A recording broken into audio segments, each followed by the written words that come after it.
So let us start by formally defining what is Indian knowledge systems.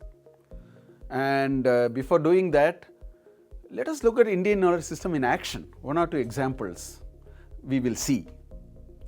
What you see here is the big temple in Tanjavur called the Brihadishwara temple. And as many of you may know, this temple was built by Rajaraja Chola I, and the construction was completed exactly 1012 years back. It was 1010 CE. And it's a complete granite temple. It is one of these fully granite temple in the world. And I am told about 60,000 tons of granite is said to have been used to build this temple. And it has the world's tallest tower, Vimanam, temple tower. And it's Kumbam. The upper part is called Kumbam. The structure, I am told, it weighs approximately about 80 tons. I think this tower is about 200 feet tall, and to take 80-ton stone and put it on the top of it, one needs to really understand what has been going on in doing this 1,000 years back. There are some musical pillars. In fact, in some of these Dravidian temples, you will find musical pillars, which means if you tap the pillar, you will get the 7 notes, Sari, Gama, all that you will get when you tap it. Just think about it. Question is, in fact, there is no granite in the 65-70 kilometers radius of Tanjavur. So we have a supply chain management problem. Large quantity of granite, which is very heavy, how it was brought. And working on granite, you need special tools because it is the hardest material. So your metal cutting technology must be great. Taking it 80 feet above, I don't know what mechanism did they have. Musical pillars means, knowledge of sound and frequency and so on. So one can go on. I'm just giving a bit of an example. Look at this. This is the Delhi iron pillar, and there are several iron pillars. I picked up the Delhi iron pillar because there Qutub Minar, which is there in Qutub Minar, because it is very famous. Okay, but if you look at this pillar, which is weighs about 6,000 kgs, I think, and there is one at Dhar in Madhya Pradesh, which weighs about 7,000 kgs, which is there from 12th century CE, and another at Mount Abu. In Bhubaneswar temple also there are a lot of iron pillars and beams. So a large number of these iron beams, there are 29 iron beams in the Konark temple in Orissa. So if you look at all that, iron beams and pillars, and they also found a lot of them buried under the sea, and 239 pillars were found in Puri, Gundanachetty temple and so on. So all these are pointing to perhaps a well-established metalworking industry. Otherwise, how do you get all these? So just another example I was giving. And I am sure you would be reading about this beautiful idol that I am showing you here. Such idols are being smuggled out of this country. And Chola time idols, they are called Panchaloha idols because they are made of an alloy of 5 metals: gold, silver, copper, zinc and lead. It's called Panchaloha. And such beautiful idols and icons were made some 1,300, 1,400 years back. And the process adopted for producing such metal sculptures was based on an original sculpture, but there is a way they actually replicate it. It is called Madhuchishta Vidhanam, which is the leftovers of the beehive, which is the wax and so on.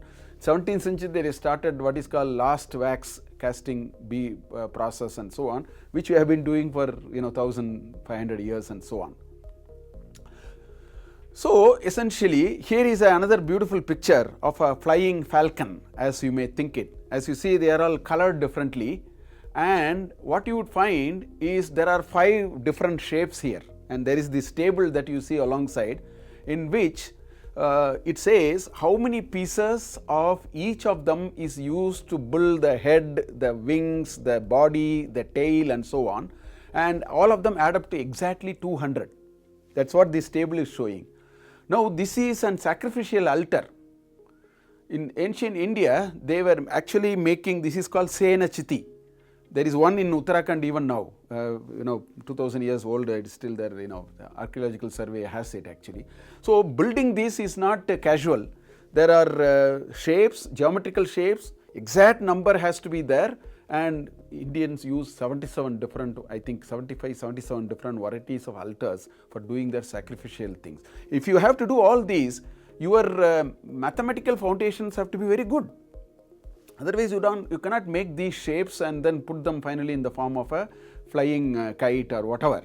So these are some of the examples to tell us that Indian knowledge system ought to have different disciplines of knowledge, otherwise all these are not possible. So therefore, let us now try to define what is Indian knowledge system. Basically, there are three words here: Indian, knowledge and system. So let us understand this quickly. Indian is anything which has indigenous source of knowledge generated by the Indian society. What it means is, geographically it means something. It points to the undivided Indian subcontinent, this Akhanda Bharat that we say, which was from Afghanistan on one side and up to nearly Burma or Thailand on the other side, east, west if you see. So this current India is a political formation which is just 75 years old, but what we are talking about is Akhanda Bharat. Then demographically, it points to those who were born and or lived here. There are people who are born outside, but they have lived here for a substantial amount of time, so that they are fully integrated into the culture, into the native culture and practices. Only then, we can make sense of some of those. Only such, definitions qualify. And then, therefore, many travelers' accounts, there are a lot of travelers' accounts, foreign translations by the non-Indians and so on. They are all considered, according to us, as about IKS and not IKS as such. So the Indian is only the other part. This is the Indian part. Then comes the knowledge.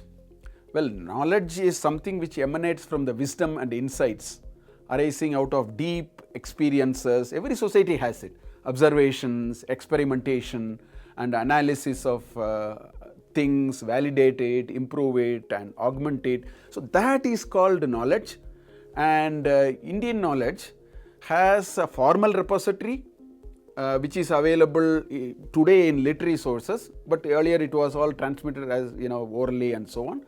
But there is a large chunk of non-literary sources. We call it as oral traditions. Health, for example, cultural practices are all there in oral tradition. They don't lend itself to a formal, structurally laid down in a lipi and all that, in a script and all that. So that's the knowledge part of it. The other thing that we need to understand is the Indian knowledge system, that knowledge pervades into three dimensions: spiritual, religious and others. What I call it as others is things which address day-to-day things, supply chain management, I was telling you, metalworking and so on. You call it as secular or day-to-day. All those are part of the Indian knowledge. And then you have what is called system. System, as we all know, is a structured methodology and a classification scheme. So how do you organize this to access the available corpus of knowledge? So it must be, the way you organize must be such that it is complete, all important components are not missed out and they are properly included. It is compact, the efficacy of grouping is very good, and interconnected. There must be good relationship between one part of it and the other part of it, which means there must be some logical relationship and so on. So that's how we define Indian knowledge system. So we will see more of it, components of Indian knowledge system quickly in the future videos. Thank you.